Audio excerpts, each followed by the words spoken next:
And mainly because you guys watch on TV, it's going to look different when we get out here. Live, there's no flat surface of the 2.5 mile track. I'm going to tell you all that history. Anyway, safety-wise, to get it out of the way, get you on board, we're going to make our way. Got 2 minutes till we leave. So stay seated when the tram's moving. Keep your hands, arms, legs, nose, toes, and elbows inside. Take out your cell phones, put it on mute or vibrate. Your phones are now a camera. Don't take or make calls on the tour. See those little speakers? That's all you're going to be able to hear me when I'm on the tram telling you about the history. We don't want anyone interrupting with a phone call, all right? No smoking, no eating on board. Smoking does include no vaping, all right? Something to drink, that's fine. Just have a lid on the top of your finger over the top. Drop something off the tram while I'm flying around the infield at 10 miles.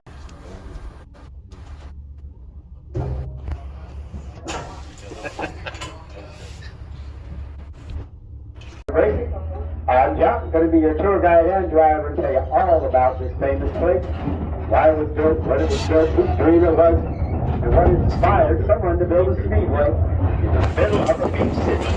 Now to get out of the airport, we have to go under the track, but we do not fit under this tunnel here to the right. That's under third on the number. Race around the beach of Daytona and our year-round great weather, the uproot of the family and move south.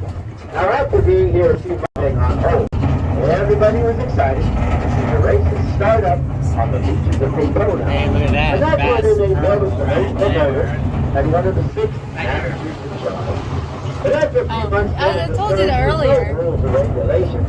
Drivers did whatever they wanted, with all kinds of monkey business and cheating going on. So in December 1937, Bill got drivers and owners together, and they met at a hotel that's still there today, called the Streamline Hotel, right on the waterfront of the Daytona Peninsula. After those 3 days, NASCAR was born. Well, now Bill wanted to build the biggest speedway in the United States. To make it the biggest, it had to be 2.5 miles in length. Your typical shape was an oval. Well, it took Bill 7 years to find this area we're driving on. It literally was a 500-acre undeveloped lot of trees, lakes, snakes, and alligators. That's all it was. But it was a great deal. It was actually for lease for $10,000 a year. Well, Bill signed that lease, got his track engineers over here to lay out that 2.5 mile oval track. About a day later, the engineers went back and said, Bill, we've got a problem. You cannot build a track that big, that shape, at this location. 2 things are already here. On the southeast side, we have the Daytona Airport. Straight ahead, we're going down there, the dog racing track. So they had to redesign the track. If you look at this track from an airplane, they redesigned it to look like a big capital D, as is David. So the track's actually called the tri-oval, not an oval track. In other words, there's 3 turns. Over here on the left, where you'll see in the bit when we get in the infield, under the black. We make our way under the tunnel level of Land Reading. Transform Daytona International Speedway into the U.S. Senate racing here. Synonymous with names like Petty, Earnhardt, and Allison, Daytona International Speedway has captured the imaginations of the millions who have set foot on these hallowed grounds. Now, Bill France's dream has taken yet another step forward with the reimagination of this American icon, blending the modern amenities that today's sports fans demand with the heritage that race fans expect from Daytona. As 2016 saw the closest finish in the history of the Great American Race, it not only conjured memories of Johnny Beauchamp and Lee Petty's 3-wide photo finish in the inaugural 1959 Daytona 500, but reminded race fans everywhere that a reimagined race experience hadn't changed the core of what Bill France envisioned decades ago. Welcome to the World Center of Racing. All righty, folks, here we are on the infield of the Daytona Speedway, which are turns 1 and 2. Now they're angled at 31 degrees, also angles out turns 3 and 4. Now from that double yellow line all the way to the wall, that's 40 feet.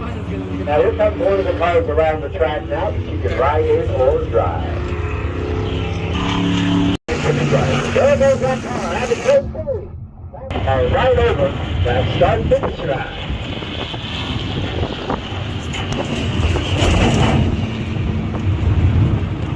Now the World Center of Racing is also like the white seats the buffet table, your mass appetizers, and your bar. And at the very end, actually watch the driver mention and telling them what to do on the track to help them. Now we're going to make our way into the infield, go over by the garages. These over here to the right, those are exclusively for the drivers and owners of multi-million-dollar RVs. The this campsite of the ride is right outside yellow garages, which on this side are yellow, but on the infield they're actually red. Those are the NASCAR garages. Now, the far right, you see the care center. That's actually the hospital that we use. They do staff it with doctors and nurses. That's exclusively for the drivers. Now, the fun zone we're going to right now, this is an area they added in 2004. It's an extra ticket you can add on your ticket in the seats. What you do is come down here before the race, look in the NASCAR garages, because they are the only garages with a window. When I come in here, I'm going to do a hard left. Go look to your right. You'll see the white and red garages, and those are your NASCAR garages. Now, what you'll do before the 500 safe release, you'll come down to see your favorite driver's name on that window. That'll be the driver's car in the race, right there to your right. And if you're lucky, the driver will be in there as well. And over here where that blue trailer is in that tent, there is hardly anybody lined up to do the ride-along. So guys, I would suggest if you guys the experience you'll never ever get again. Alright, now we're going to do a little walking part of the tour. I'm going to park behind the Victory Lane. The black glass building above it is the Daytona 500 Club. You'll see that sign right there. And we're going to walk down what's called the Rolex chute. For the Rolex 24 race, this is where these cars line up to start that 24-hour race in January. So when I stop, folks, drop the change on the right, wait by the side of the tram. I'm going to walk it down the Rolex chute. Come on down to the right-hand side.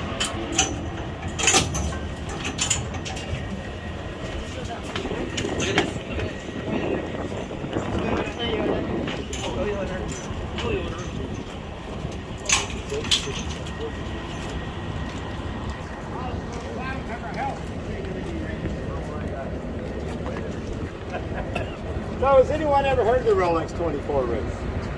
Yeah, one person. Anybody else? We're in that town time. So,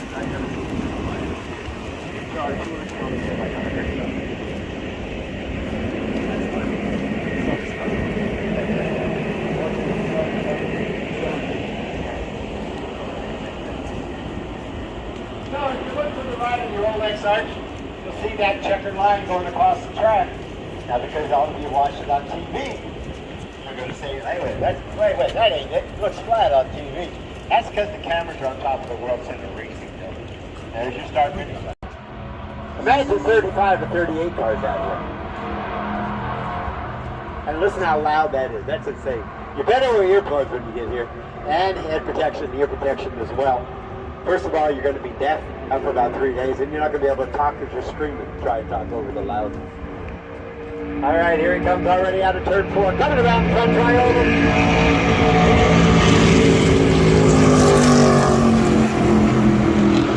Hear the sound of that, baby?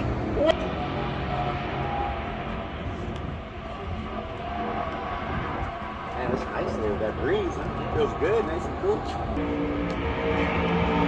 Yeah, baby.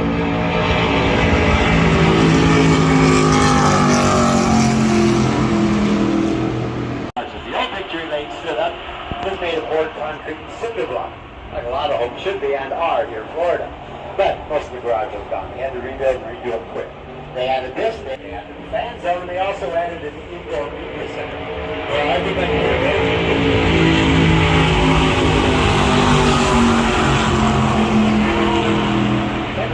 windows because they are wrapped to look like the driver to drive Toyota. But again, they're a shell, they're not a real car.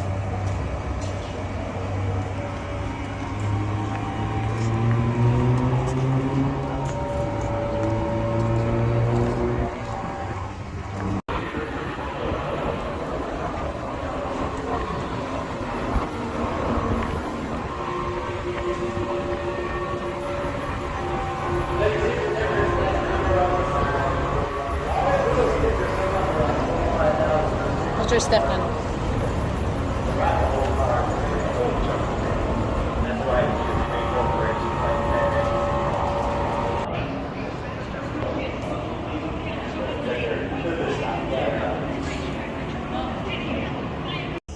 notice there were 4 levels in the seats here. Put in perspective here, back in the day you went to a concert, basketball game. You didn't have a whole lot of money, but you want to do stuff. Where do you sit when you do that and you're broke? Cheap seat. Way at the top, right? Well, guess what? Here at Daytona, the higher you go, the better you see. So you know what that means. Cha-ching. These are the cheap seats, right down here. Now, cheap as in, no, they're not $5. They're about a third the price, the $150, $200 to the $500. 6 cars fly by, you might not believe this one.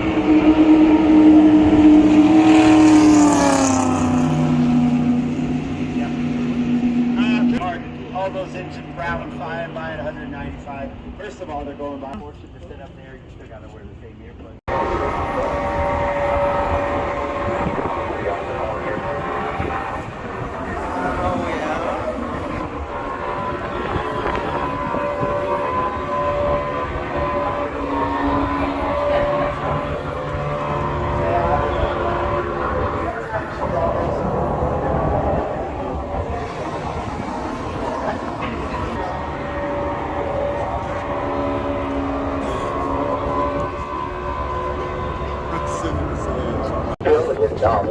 Jim Fred, youngest of the 2 sons, sits up there at the top CEO.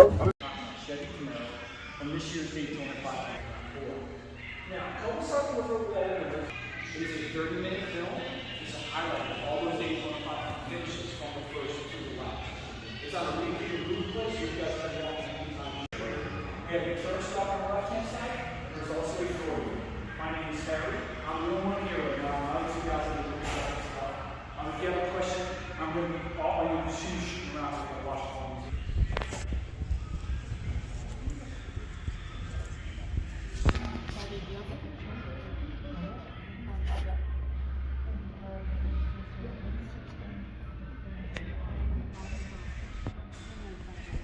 Oh, yeah.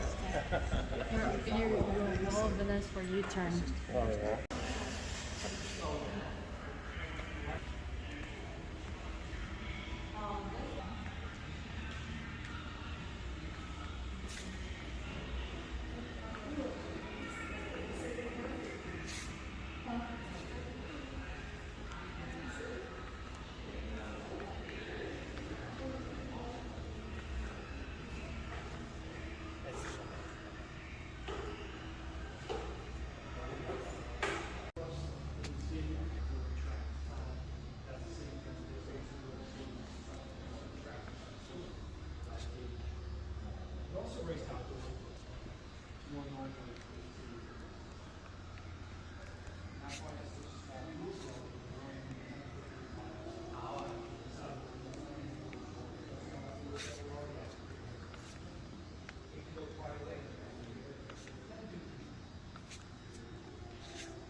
They should actually make the ones out on the road the same night.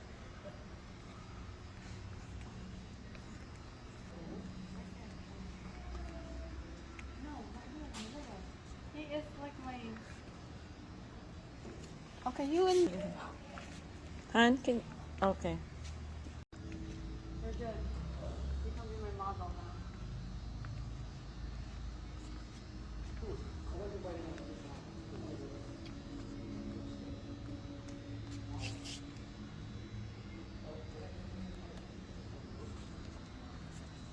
I wonder if the motor's...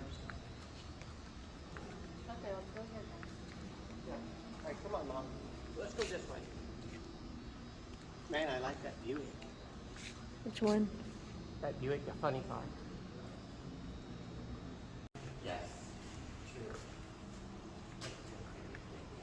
Man, look at that, honey. This is awesome. Here, let me take your shirt. It's a flathead 4.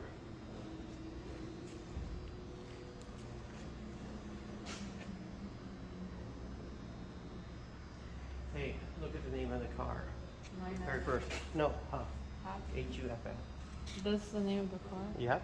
This is the very first car? One of them, yeah. Henry Ford.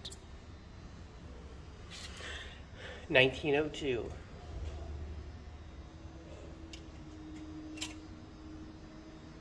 Look at the speed of this. I only have 31 minutes. Hey, look at the gas station. Mm-hmm. Oh yeah. That's the one. Amoco. Man. Hey, I recorded it in the video too.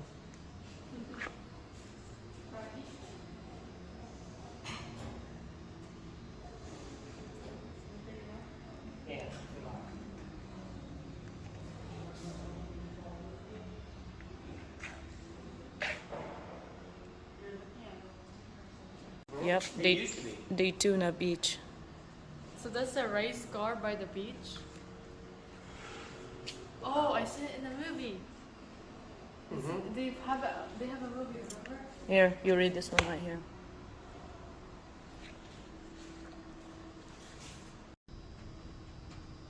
Seriously, Froggy. Man.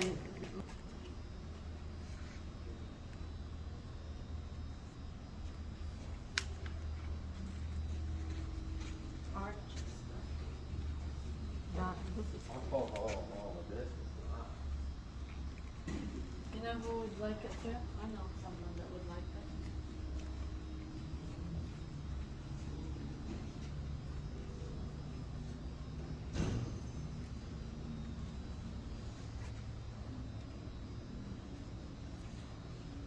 This is like when men goes to shopping. Right? Is that what it is? You're examining all the parts.